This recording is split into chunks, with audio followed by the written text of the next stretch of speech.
கிறிஸ்துவுக்குள் அன்பான கர்த்தருடைய பிள்ளைகளே, இன்றைய வேத வசனமும் ஜெபமும் யாக்கோபு எழுதின நிருபம் 5ஆம் அதிகாரம் 8ஆம் வசனம்.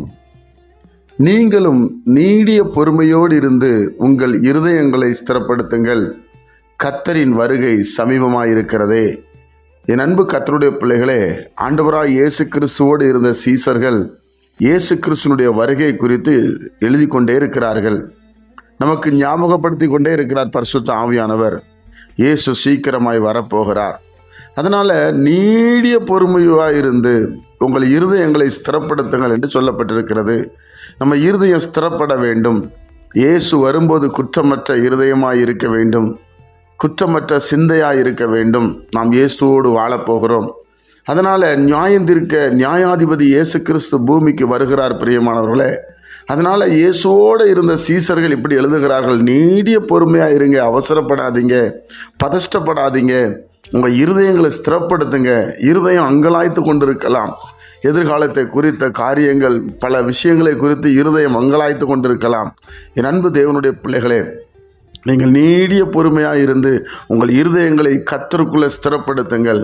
வசனத்தின் மூலமாய் வாழ நம்மை அர்ப்பணிப்போம். தேவனுடைய பிள்ளைகளே, ஜெபத்திலே நாம் வளருவோம். ஆண்டவரை நன்றாக துதிப்போம். தேவன் நம் மத்தியிலே பிரசன்னராய் இறங்க உண்மையுள்ளவராய் இருக்கிறார். அதனால் நம்ம நீடிய பொறுமையாக இருந்து நியாயம் தீர்ப்பது, மற்ற காரியங்களை பேசுவதில் ரொம்ப கவனமாக இருப்போம் பிரியமானவர்களே. இயேசுனுடைய வருகை சமீபமாக இருக்கிறது. இதோ சீக்கிரமாய் வருகிறேன் என்று இயேசு வாக்கு பண்ணியிருக்கிறார். நிச்சயமாக கர்த்தரை ஆராதிக்கிற பிள்ளைகள், கர்த்தரை துதிக்கிற பிள்ளைகளை அவர் எடுத்துக்கொள்ள அவர் வருவார். தேவனை அறியாத பிள்ளைகள் எப்படியாவது ரட்சிக்கப்பட வேண்டும் என்று நம்ம விரும்ப வேண்டும் பிரியமானவர்களே.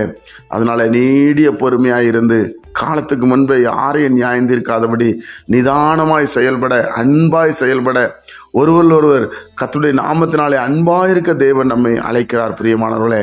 அதனால கர்த்தரின் வருகை சமீபமாக இருக்கிறதே, கர்த்தரின் வருகை சமீபமாக இருக்கிறதே. எப்பொழுது என்று நமக்கு தெரியாது, ஆனாலும் நாம் விழித்திருக்க வேண்டும். கர்த்தர் வருவார். நாம் ஜெபிப்போமா?